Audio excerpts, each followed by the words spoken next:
Though Sinbad had returned safely from his second perilous adventure, his heart could not rest. The bustling markets of Baghdad, the golden halls of his mansion, the comforts of his wealth, they all began to feel like a gilded cage, driven by longing and wonder.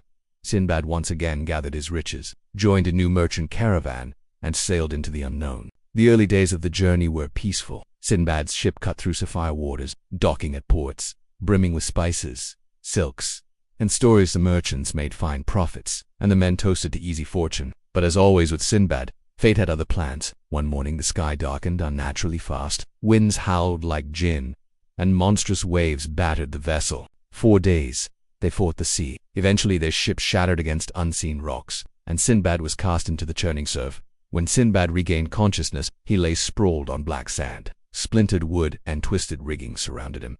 A few other survivors stood nearby. The island they had washed up on was strange. Lush, yes, but unnatural. The trees were taller than ships, the silence too heavy. No birds sang here. The air smelled of sap and something darker. Venturing inland, they discovered a strange structure, massive and made of blackened stone, like a ruined temple. Curiosity drew them in, but fear settled deep in their bones. As night fell, the earth began to tremble. Leaves rustled, water rippled, and a distant thudding sound grew louder. Then they saw it, a cyclops, towering over the trees, with skin like scorched earth, and a single eye glowing like molten gold. Its breath reeked of ash and death.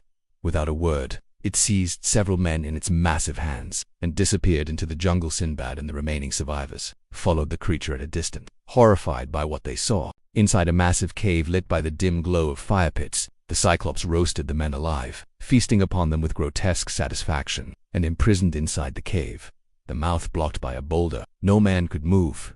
Each night, the Cyclops returned, selecting a new victim to devour.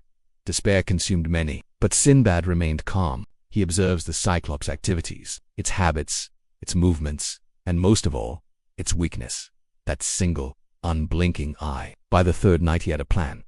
With great effort, Sinbad and the men gathered wood, wrapping the ends in strips of cloth, soaked it in oil. They carved the wood into a massive, sharpened stake and waited for the monster to fall asleep. Then, they struck. With a cry to the heavens, they drove the burning stake into the Cyclops' eye. The creature screamed a sound so loud it split the air. It thrashed in fury, clawing at its ruined face, stumbling blindly around the cave. In the chaos, the men rolled aside the boulder and fled into the night. The Cyclops, though blinded, gave chase, tearing through the jungle, uprooting trees and flinging boulders with terrifying force.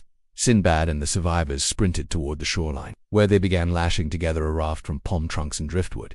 Just as dawn broke, they shoved off into the sea. Behind them, the Cyclops stood on the cliffside, bellowing into the sky and hurling rocks into the ocean. One stone splintered their raft, another nearly struck Sinbad, but the current carried them away, broken, breathless, and free. For days, they floated parched, sunburnt, and starving. Each night the sea sang to them, whispering madness and memories. But then, on the 4th day, sails appeared on the horizon. A merchant ship pulled them aboard, giving food, water, and mercy. Sinbad had survived once more. When he returned home, the people of Baghdad gathered in. Again Sinbad told his tale in the company of caliphs and paupers alike, speaking of the island of giants, the terrible Cyclops, and the courage of men who would not be eaten quietly. He was celebrated, adorned, revered. And yet, as he gazed upon the river at night, he knew the sea was not done with him.